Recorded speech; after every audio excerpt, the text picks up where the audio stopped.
Bienvenue. Je m'appelle Vincent Richard. Je suis le responsable marketing pour l'AI chez ST. Et je vais co-présenter aujourd'hui ce workshop avec Euranova et Robin, si tu veux te présenter. Bonjour à tous, Robin, ingénieur R&D chez Oranova. Je me présenterai un peu plus tout à l'heure, si ça vous convient. Tout à fait.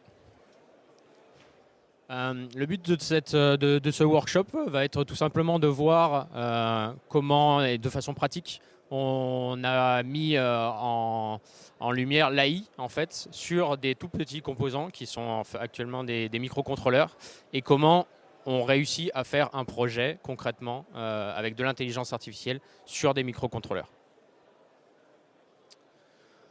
Je vais commencer la présentation en parlant de quelque chose qui est dans l'air, on va dire. Vous connaissez la révolution qui est en train d'apporter le Gen AI.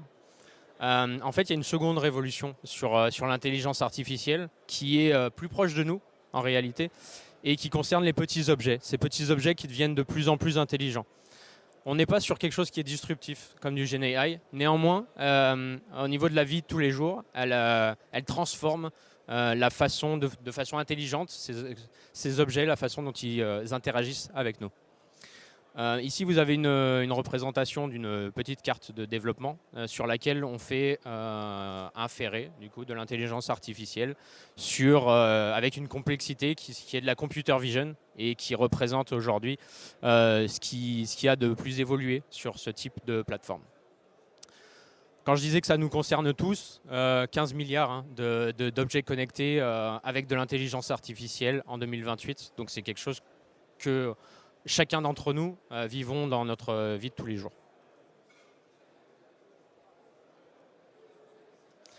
Je reprends un petit peu, pour qu'on soit tous au même niveau, un peu les fondamentaux de l'intelligence artificielle.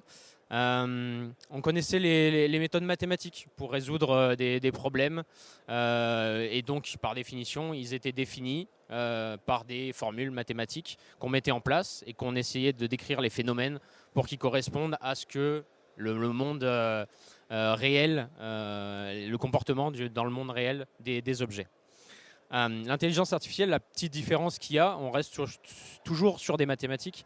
Néanmoins, il y a une notion d'apprentissage. Cet apprentissage, il est nourri par les informations qui sont données aux objets lors d'une première phase qui est la phase d'entraînement.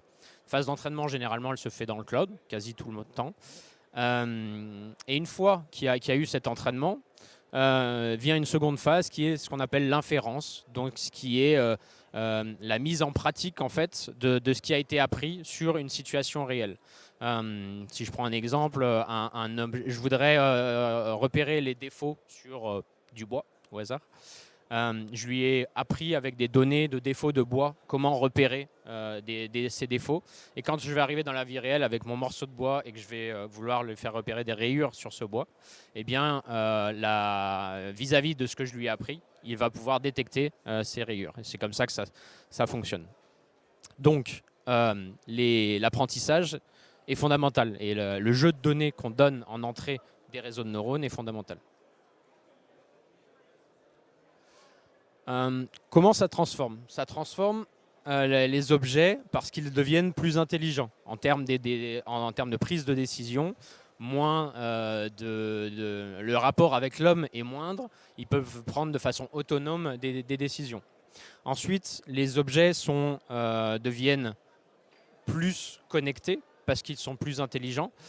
Connectés par exemple, si je prends l'exemple d'une régulation thermique dans un bâtiment ou la gestion de la chaleur dans un bâtiment. Le fait de savoir qu'il y a tant et tant de personnes à un endroit donné va m'indiquer quel niveau de chauffage, par exemple, je vais devoir appliquer vis-à-vis d'une situation qui est le nombre de personnes dans une pièce. Bon. Et enfin, ça transforme parce que ça transforme notre mode de vie, ça la rend plus simple, on va dire, en ayant, ces décisions étant prises de façon autonome, on a moins d'interactions à agir et à avoir, je sais pas, à lancer le chauffage quand il faut qu'il soit lancé. Non, il se lance automatiquement, typiquement, pour rester dans la même veine applicative.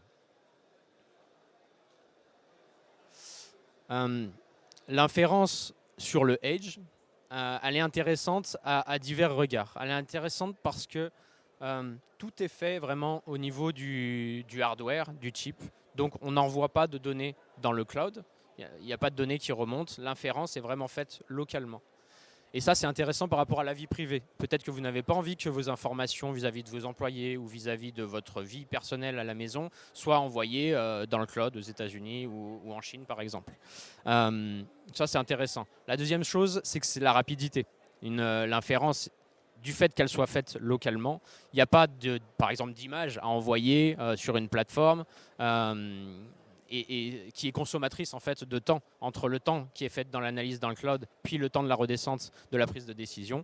Là, ce n'est pas le cas. Tout est fait localement. Et enfin, c'est économe en énergie, et c'est peut-être là qui est, je dirais, l'élément clé par rapport à des solutions type même GPU. C'est que vraiment, au niveau consommation, on va arriver à des niveaux très très faibles et qui progressent d'année en année. Et c'est ce que je vais vous présenter un petit peu plus loin.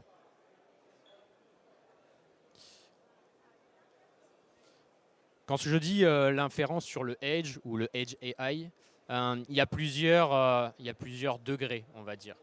Il y a 5-6 ans, on voyait cette intelligence principalement dans les GPU, pour ne pas les nommer NVIDIA. NVIDIA a développé des choses extraordinaires de façon locale. Néanmoins, ça reste onéreux pour certaines applications. Ça consomme. Aujourd'hui, 60 watts, vous n'allez pas mettre ça sur une petite batterie. Et évidemment, c'était puissant. Relativement puissant et assez puissant pour pouvoir mettre des modèles, notamment de computer vision. Et ensuite vient une autre catégorie, ce qu'on appelle les MPU, les microprocesseurs, et les MCU, les microcontrôleurs.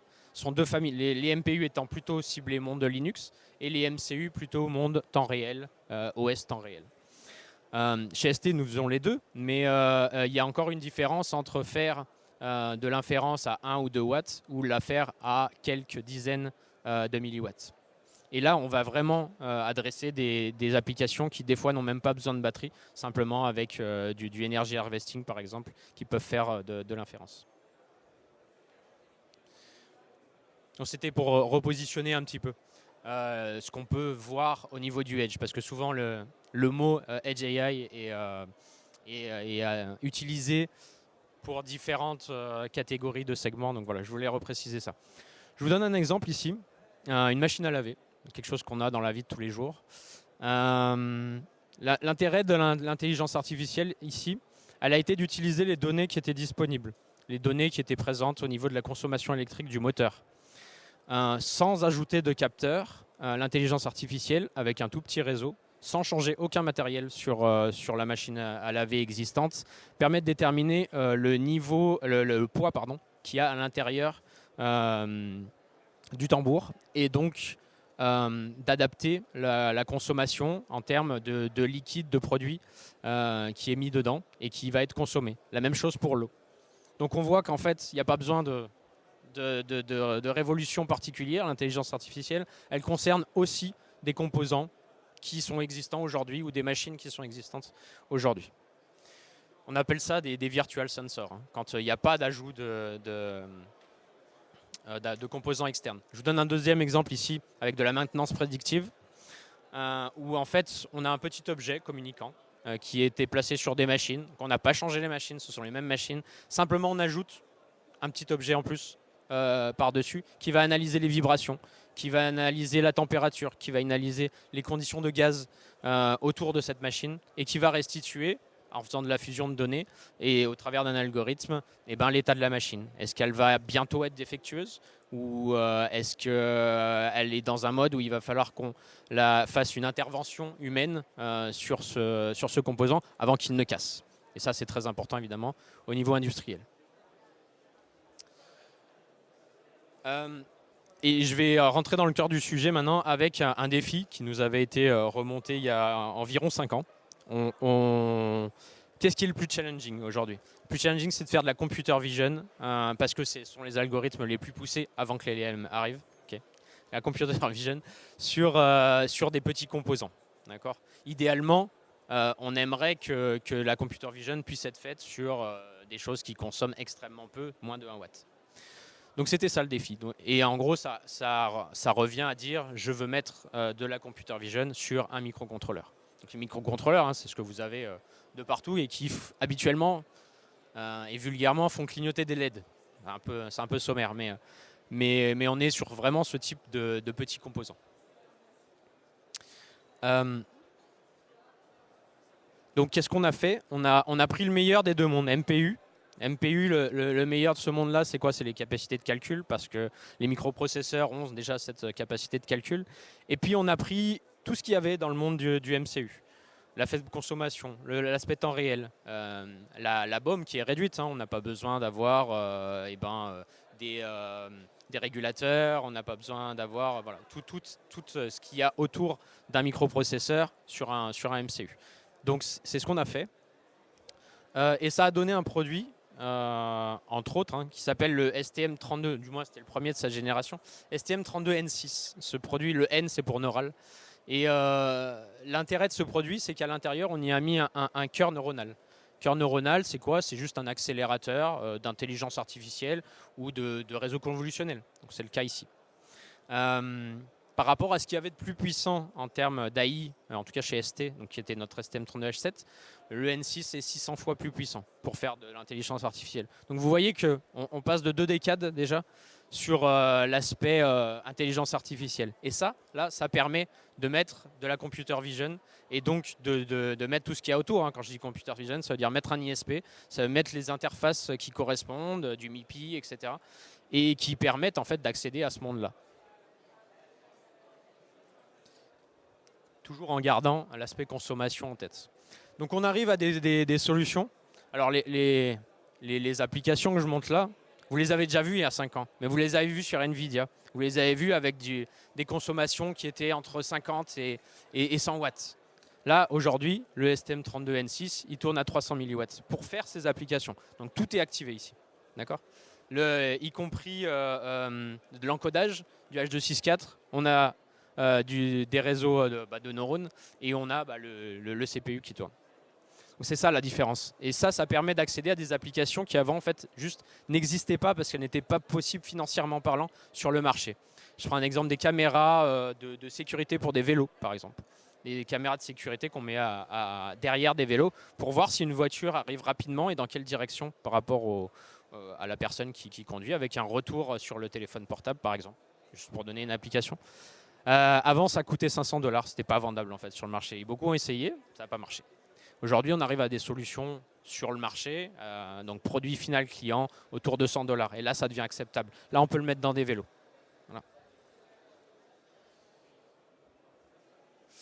Voilà. Tout n'est pas magique, je ne vais pas vous mentir. Ça veut dire qu'il faut un écosystème, des outils pour fabriquer ça. Ce qu'on essaye de mettre en place aussi, d'avoir l'offre la plus simple possible pour mettre cette intelligence artificielle qui est forcément retravaillée par rapport à ce qui existait avant. On parle de techniques de quantisation, mais Robin connaît bien ça, il vous l'expliquera. Voilà, pour mettre en place en fait ce qu'il faut pour que l'AI soit performante évidemment sur ces petits devices. Et l'offre logicielle en plus du hardware, c'est vraiment ça qui compte. Voilà, c'est ça que je voulais dire. Je laisse la parole à Robin pour le partage d'expérience. Très bien. Bonjour, je vais commencer par présenter l'entreprise, si ça vous va. Ensuite, je vais vous montrer un peu les expériences qu'on a réussi à faire sur la carte. Et enfin, vous aurez notre retour d'expérience. Donc pour commencer, qui on est à Auranova ? On est un cabinet de conseil qui a déjà plus de 15 ans d'expérience et d'expertise dans le cycle de vie de la donnée. Donc qu'est-ce qu'on entend par ça ? En fait, c'est vraiment toutes les étapes de la donnée, que ça aille de la récupération de cette donnée, le conseil, l'architecture, la compliance et le data engineering, la data science. Enfin, comment en fait on va exploiter cette donnée pour accompagner nos clients et récupérer le plus de plus-value là-dessus. Avec toute notre expérience, on s'est rendu compte, surtout les dernières années, qu'en fait, il y avait eu un changement dans les besoins de nos clients et que la partie cloud qu'on avait l'habitude d'utiliser ainsi que les infrastructures plus lourdes, c'était plus suffisant. Donc on retombe en fait sur ce que Vincent présentait un peu tout à l'heure. on a des contraintes très fortes, notamment sur le temps réel, l'autonomie de décision. Donc là, on pense à des clients, on avait eu sur des chaînes de montage, sur des machines, où en fait ces contraintes-là sont très fortes, mais aussi sur de la confidentialité, de la conformité, donc sur les données médicales et sur la consommation énergétique. Là, on va parler plutôt de véhicules autonomes. En fait, ces contraintes très fortes font que ces anciennes solutions qu'on avait, et donc toute cette expertise qu'on avait développée, ne sont plus applicables. Et c'est pour ça en fait qu'on a cherché un partenariat avec ST, notamment sur le produit SM32N6. Parce que qu'est-ce qu'il apporte ? Premièrement, c'est un microcontrôleur qui est spécialisé et fait pour embarquer de l'IA. Donc ça, c'est quand même très très rare. D'un point de vue consommation, on est très content parce que là, on est sur une consommation extrêmement faible par rapport à la concurrence. En plus de ça, c'est quelque chose qui m'arrange beaucoup, un écosystème complet qui vient beaucoup m'aider, parce que vous ne le savez peut-être pas tous, mais quand on parle embarqué, généralement vous dites ça à un ingénieur, le premier réflexe derrière, ça veut dire complexité. On parle de contraintes très fortes, et là on a tout un écosystème qui vient nous accompagner là-dessus, pour nous aider à venir monter des modèles d'IA sur la puce. Et donc tout ça, c'est aussi, ça amène à une autre conclusion, c'est la mise à l'échelle. L'avantage d'avoir de l'embarqué, c'est que je passe j'ai un client qui a besoin de 200 caméras embarquées. Finalement, il change d'avis, il lui en faut 400. Le coût, il va être à peu près linéaire. Je refais la même chose sur 200 cartes de plus. Et ça, c'est vrai qu'on avait une problématique quand... En fait, le changement d'échelle était une vraie problématique quand on était sur le cloud ou sur des structures lourdes. Parce que quand on passait justement de structures lourdes à cloud, là, il y avait toute une refonte à faire du système et forcément des coûts. Une manière de penser différente, ce genre de choses, qu'on n'a pas avec du coup l'embarqué. Donc nous, on s'est dit, maintenant qu'on a un hardware qui est fait pour ça, il est temps de mettre nos compétences qui étaient du coup adaptées à ces infrastructures lourdes et au cloud, et de venir les embarquer sur ces puces. Donc pour ça, on a monté une équipe de 2 ingénieurs, donc moi-même et mon collègue. Et donc je vais vous présenter notre premier cas d'étude en fait. Un exemple très simple, c'est le cas de floutage des personnes. Alors pourquoi je vous présente ce cas-là ? Déjà, c'est un cas que nous, on avait l'habitude de faire pour plusieurs clients. On avait pour de la sécurité, pour de la surveillance de site aussi. Donc c'était quelque chose qu'on faisait sur du cloud à l'époque. Et que là, on a des clients en fait, qui nous demandent ça, notamment des ports pour de la sécurité. Et ils aimeraient faire ça sur de l'embarqué. Donc ça, c'est un sujet qu'on maîtrise assez bien. En plus de ça, deuxième point important, RGPD. On est interdit de conserver les données qui permettent d'identifier les personnes. Donc le fait de pouvoir flouter le visage des personnes, c'est une obligation, quasiment une obligation pour avoir du traitement de la donnée a posteriori. Et troisième chose, c'est que comme je vous disais tout à l'heure, beaucoup de cas d'usage. On peut le retrouver dans les smart cities, on peut le retrouver sur les sites industriels. Mais en fait, dès qu'on va avoir ce besoin c'est un peu notre point d'entrée, dès qu'il va y avoir de l'analyse d'image a posteriori. Donc derrière ça, on a fait 2 autres modules. Un premier, l'estimation de profondeur. Donc ça, on a eu plusieurs cas d'usage, notamment dans l'aéronautique, pour de la sécurité en fait sur des aéronefs, donc ici des hélicoptères, pour remonter une alerte à l'hélicoptère dès qu'il s'approchait un peu trop de câbles, donc avoir un système de sécurité en plus. Et un autre point, le multitracking, qui rejoint un peu le premier point où si on est sur un site, on veut un peu suivre les personnes qui passent devant chez nous, on veut, ne serait-ce pour la sécurité ou pour avoir aussi le flux de personnes qui passent devant. On peut penser à un aspect publicitaire par exemple, ou à analyse de foule, qu'on a déjà fait. Alors pareil, ces 2 cas, on les a déjà fait du coup sur des structures plus lourdes, sur des structures en cloud, désolé. Et là, l'objectif, c'était de prouver qu'on était capable de le faire aussi sur de l'embarqué. Notre retour d'expérience un peu là-dessus. Donc, premièrement, la détection de visage. On a commencé aussi par celui-là parce que, il y a une chose assez simple, c'est que c'était le cas le plus simple des 3. Donc nous, pour un peu comprendre comment marche la carte ST, ça a été important de partir de comme vous a présenté Vincent tout à l'heure, il y a déjà plusieurs modèles qui sont existants sur la carte. Il y a le modèle ZO qui existe et en fait on a une trentaine d'exemples de cas différents et la détection est l'un d'entre eux. Et donc là ce qu'on a fait, c'est l'avantage, c'est qu'il y a déjà un modèle de détection mais il ne fait pas les visages. Donc nous on a récupéré ce modèle là, on l'a réentraîné sur des visages Et l'avantage, c'est que sur toute la partie embarquée, on a à peu près la même sortie. C'est-à-dire que là, en fait, on fait une bonding box. Donc, on va dessiner, si je vous reprends l'exemple, on va dessiner les personnes. Donc, nous, on va maintenant dessiner les visages. Et derrière, au lieu d'afficher juste un carré, on change ça pour avoir une espèce de floutage pour que la personne ne soit plus identifiable. Donc, pas beaucoup de modifications, mais déjà, ça nous permet de comprendre comment la carte SD marche, comment on peut interagir avec tout son écosystème et comprendre un peu déjà les premières difficultés qu'il y a. Et là, on s'est rendu compte, déjà, première chose, et ça nous a agréablement surpris, c'est que l'écosystème aide énormément. Alors, c'est pas painless, il y a quand même des compétences à avoir en IA et en embarqué pour faire la petite modification, notamment des compétences, on va utiliser surtout du TensorFlow, du ONNX pour les modèles, mais aussi sur l'embarqué, on va être plutôt sur des compétences en C, qu'on ne retrouve pas toujours. Mais déjà, on avait comparé à d'autres solutions qu'on avait fait en embarqué avant ça, ça a été beaucoup plus simple, la mise en production. Ensuite, une documentation très riche qui nous a aussi beaucoup aidé là-dessus. Mais l'idée principale à retenir, c'est quand même beaucoup d'aide, mais il faut certaines compétences. Ensuite, on est passé sur le module estimation de profondeur, où là, on s'attaque beaucoup plus à l'aspect intelligence artificielle. On parle d'un modèle qui est beaucoup plus lourd. Donc, si vous vous souvenez tout à l'heure, on parlait d'à peu près de 3 millions de 3 mégabits par modèle. Là, on est plutôt sur du 50-60, donc des modèles beaucoup plus lourds. Et si vous venez sur notre site, en fait, vous pourrez voir les différents modèles. Vous verrez que la vitesse de rafraîchissement de l'image sur ce modèle-là, ce n'est pas tout à fait la même, juste à cause du coût du modèle qui est beaucoup plus lourd. Là, la première contrainte, ça a été d'abord le choix du modèle. On reste sur de l'embarqué, on a des ressources limitées, on ne peut pas prendre n'importe quel modèle. Et en plus de ça, toutes les technos ne sont pas disponibles. Donc là, on s'est limité à de la convolution. C'est pas l'état de l'art aujourd'hui dans ce qui se fait forcément en imagerie, mais l'avantage, c'est que c'était l'état de l'art il y a 2-3 ans et que du coup, c'est quelque chose qu'on maîtrise. Du coup, nos compétences en fait, qu'on avait déjà appliquées par le passé, là, on arrive à les réintégrer dans les cartes ST. Il y a quand même des modifications à faire parce que du coup, tous les modèles ne sont pas complètement compatibles. Des fois, les transitions sont faciles à faire, d'autres fois non. Alors ça, c'est là où en fait, notre compétence IA est importante. Mais globalement, on a essayé avec 3 modèles différents.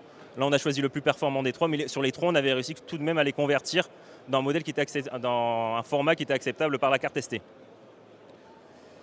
Et ensuite, sur le multitracking, là, maintenant qu'on a développé on a montré que dans l'IA, on peut déjà faire des modèles beaucoup plus complexes. Là, c'est surtout sur l'aspect embarqué, où en fait, on va récupérer le même modèle que pour la détection. Cette fois-ci, on garde les corps. Donc, c'est le modèle YOLO X que ST a déjà incorporé dans les cartes. Là, ce qu'on change, c'est toute la logique derrière de tracking. Donc, avant, il y avait un modèle qui se basait sur du Kalman. Aujourd'hui, on a changé ça. Donc, c'est tout un aspect de langage C qui fait qu'il y avait à recoder toute cette partie-là. Et là, la seule problématique à laquelle notre équipe s'est confrontée, c'était la gestion de la mémoire. Donc ça, c'est une problématique classique d'embarquer. Mais c'était le seul point, le seul challenge en fait, qui a été besoin de franchir. Aussi sur l'aspect documentation, où là, on rentre dans des documentations extrêmement techniques. Donc on parle de documents assez conséquents qui ont fait que notre technicien là-dessus, enfin notre ingénieur là-dessus, il a mis un peu de temps à retrouver exactement comment gérer cet aspect mémoire. Les résultats, en quelques mots, on arrive tout de même à arriver sur tous les modèles, donc les 2 modèles de détection sur du plus de 30 images par seconde, ce qui donne quand même une qualité très acceptable, surtout sur l'embarqué. Et pour le modèle d'estimation de profondeur, on est sur du 5 images par seconde. Alors, c'est bien plus faible. Ça se voit tout de suite que c'est pas d'un point de vue visuel, ça se voit que ça saccade un peu. Mais en fait, dans les cas d'usage, généralement, quand on va utiliser la profondeur, c'est pas la fréquence qui est le plus important. Et en plus de ça, on reste sur des performances tout de même très acceptables. Un autre point important, c'est parmi les outils que ST nous fournit, il y a des outils pour améliorer les modèles. Donc la quantisation, c'est ce qui permet en fait de simplifier un modèle, d'alléger son poids. Globalement, on divise par 2 le poids d'un modèle et on perd des performances. Et en fait, on perd une performance très minime, on parle d'environ 5%. C'est quelque chose qui est commun à la littérature et qui est accepté dans le monde scientifique là-dessus. Et c'est très facile à faire. En fait, on a tout l'organisme AST nous permet de le faire facilement. Et troisième point, et ça on a été assez agréablement surpris aussi, c'est l'aspect consommation, où on est vraiment très très faible. Nous, avec un simple chargeur de téléphone, on branche notre carte, elle s'allume, et directement, en fait, on peut laisser tourner le modèle. Donc on peut vraiment l'embarquer n'importe où, mettre sur une batterie, et on se retrouve en fait avec un modèle qui est, une fois flashé sur la carte, embarquable n'importe où. En conclusion, juste 2 mots. Vous pourrez nous retrouver sur le stand 312 sur la partie ouest. On pourra vous faire les démonstrations de ces 3 modèles-là. Et si vous avez d'autres questions, on pourra en discuter à ce moment-là. Ouais. Je vais juste terminer avec ce slide, qui est un slide qui montre l'approche partenariale que ST a avec des entreprises telles qu'Oranova. Si jamais vous avez un projet IA en tête, et peut-être que vous n'avez pas une armée de data scientists chez vous, sachez qu'il y a des gens qui travaillent au quotidien, des partenaires d'ST qui travaillent au quotidien avec nos plateformes et qui peuvent vous aider à le faire. Donc Oranova a sa compétence, notamment computer vision, mais pas que. Donc allez discuter avec eux, c'est hyper important. Et ce qu'on fait aussi ST est là pour ça. On met en lumière vraiment notre écosystème partenarial. Donc le stand d'ST est principalement réservé aux partenaires. Donc allez y faire un tour, il y a de la sécurité, il y a de la cybersécurité, il y a de l'IA, il y a de la connectivité. Donc voilà, allez voir. Merci. Si vous avez des questions, n'hésitez pas.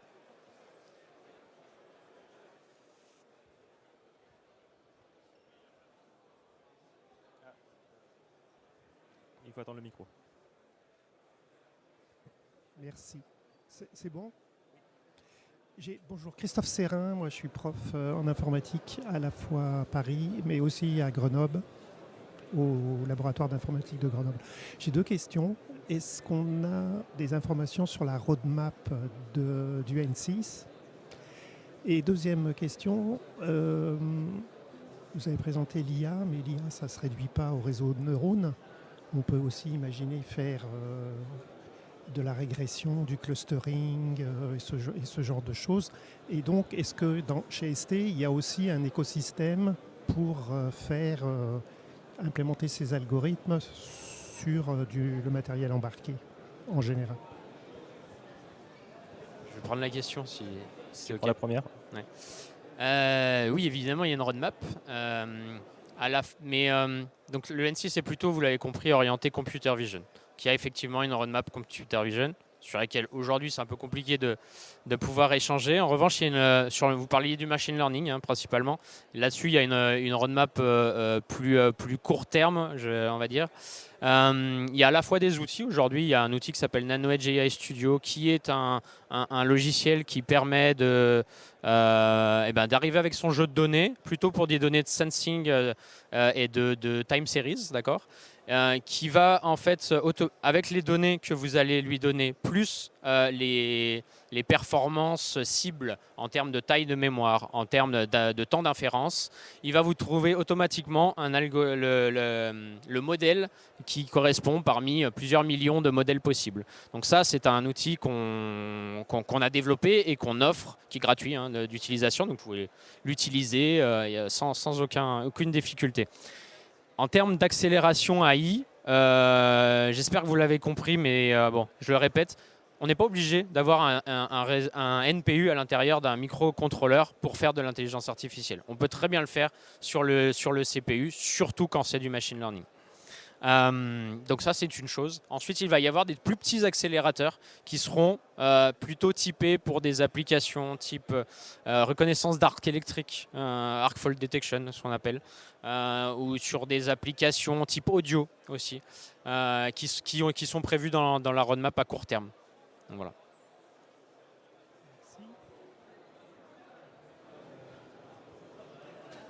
D'autres questions?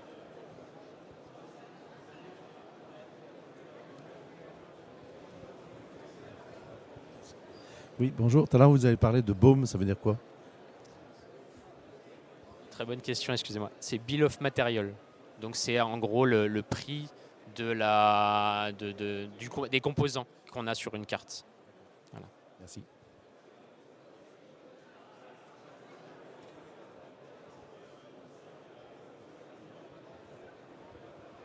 Je continue alors, et je monopolise peut-être la parole.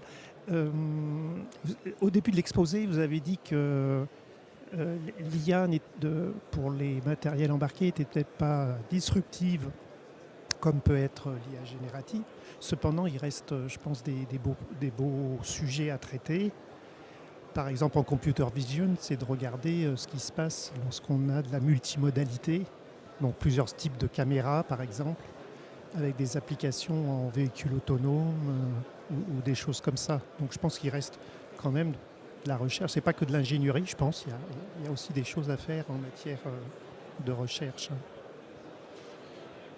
Ouais. Je vais vendre. Tout à fait. D'ailleurs, nous-mêmes à Ranova, on fait de la recherche et d'innovation. Donc on explore ces sujets-là. Donc on a quand même une grosse culture, surtout sur la partie marseillaise de Ranova, orientée recherche. Donc des partenariats avec les laboratoires de la ville et aussi de la région. Et on est bien conscient que ça évolue beaucoup et c'est aussi pour ça, ça fait partie de notre stratégie aussi, de regarder ce que fait la recherche pour essayer un peu d'anticiper les besoins futurs. Je précise juste mon propos quand je disais que le Gen AI était disruptif. Effectivement, pour moi, il est disruptif parce qu'il casse, si vous voulez, un mode de vie que l'on avait, que ce soit au travail, dans les processus, que ce soit dans l'innovation, le codage même. Là-dessus, il est disruptif.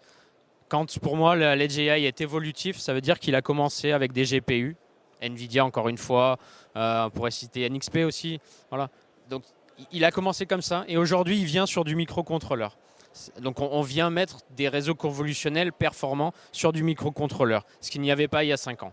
Ce qui veut dire que dans 5 ans, je vais revenir et je vais vous parler de transformers sur du microcontrôleur. C'est ça, ça veut dire ça, que c'est évolutif. Voilà. Et donc, du coup, comment vous pensez intégrer ces histoires de copilotes pour produire automatiquement du code, par exemple, ou aider à la conception de toute une stack logicielle? Est-ce qu'il y a des réflexions là-dessus? Alors oui, de notre côté. Mais pour être honnête, sur de l'embarqué, c'est des modèles beaucoup trop lourds aujourd'hui pour embarquer assez facilement. On sait qu'il y a de la recherche à ce niveau-là, notamment sur les gros groupes de téléphones, pour essayer de l'avoir directement dans les mobiles. Mais en fait, nous aujourd'hui, on ne se place pas dessus. En fait, il faut revoir complètement la conception. Et là, il faut avoir un hardware qui est fortement lié au software. Donc, et puis, en fait, ce n'est pas notre type de marché, tout simplement. Une statistique qui a été publiée en interne. Je crois qu'il y a à peu près 50% des développeurs qui utilisent aujourd'hui des solutions AI pour pouvoir générer plus facilement du code. Faut savoir qu'aujourd'hui, ces modèles sont plus performants sur du Python plutôt que sur du C. Donc ça met un peu de temps à infuser, en tout cas chez ST, puisque ce sera plus sur ce type de technologie. Mais c'est vrai que c'est... Bon, voilà, ça va arriver, hein, c'est juste une question de temps. Merci. Bonjour. Vous avez parlé tout à l'heure de la Pas d'autres conversion questions? ANIX. Si, là. Ouais. Ouais. Vous avez parlé de conversion au ANIX et la quantification, et ce qui engendre en fait la perte de performance. Comment vous avez faire face dans des domaines critiques comme les médicales avec une perte de 5% alors qu'aujourd'hui les modèles ils se battent pour 1% ou 2%? Merci. Oui. Quand je parle de perte de 5%, évidemment, c'est par rapport aux performances totales du modèle. Donc, c'est 5% de plus. Donc, si j'avais 99% de réussite, là, je vais passer à 98,5% plutôt. Je ne parle pas de 5% sur le montant total. C'est plus là-dessus. N'ayez pas peur, non. Et oui, après, évidemment, il y a une problématique liée au système critique. Et c'est là aussi, on voit avec ST sur l'amélioration des modèles. Là, aujourd'hui, on fait de la quantisation post-training. Ce qu'on aimerait bien voir aussi, ce serait de la quantisation aware training, c'est-à-dire on fait de la quantisation pendant l'entraînement pour justement encore réduire ce montant de perte. Et là aujourd'hui la technologie n'est pas encore disponible, mais en fait elle n'est pas encore disponible. Il n'y a que Nvidia, certains modules en fait de TensorFlow qui permettent de le faire, et même là c'est encore pas tout à fait bien développé. D'accord, merci.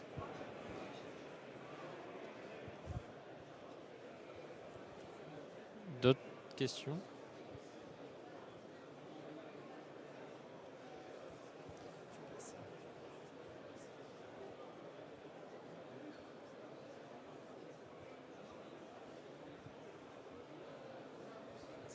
Bonjour, enchanté. Merci pour la présentation. Alors je suis arrivé un peu en retard, désolé, je vous pose une question. C'est vrai que sur le multitracking, vous avez en fait ça clignote. Et juste une question, est-ce que ça permet de traquer, le programme sait que c'est exactement le même objet qui est toujours traqué, je veux dire il clignote. Et est-ce qu'il sait que c'est le même objet en fait qui suit la zone, ou c'est un nouvel objet détecté? En fait c'est... J'aime pas trop le retour. C'est par rapport... En fait, tout dépend du modèle de segmentation. Le fait que ça clignote, c'est justement qu'une première fois, il a réussi à bien segmenter la personne, à identifier la personne, et sur une frame, il n'a pas réussi à le faire correctement. Et c'est là où en fait, il y a toute la logique de tracking derrière qui fait que par rapport, en fait, on sauvegarde les bounding box des différentes personnes, et en fait, on fait de l'intervalle et de l'union entre d'une frame à une autre, et c'est comme ça qu'on traque la personne. En soi, on n'utilise pas un identifiant de chaque... On n'en vient pas encoder la personne et utiliser cette version encodée de la personne pour comparer d'une frame à une autre. Est-ce que ça répond à votre question? Oui, ça me donne une idée de ce qu'il y a derrière. Merci.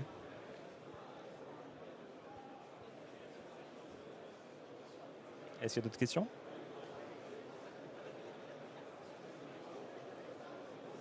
Ok. Merci à tous. Merci.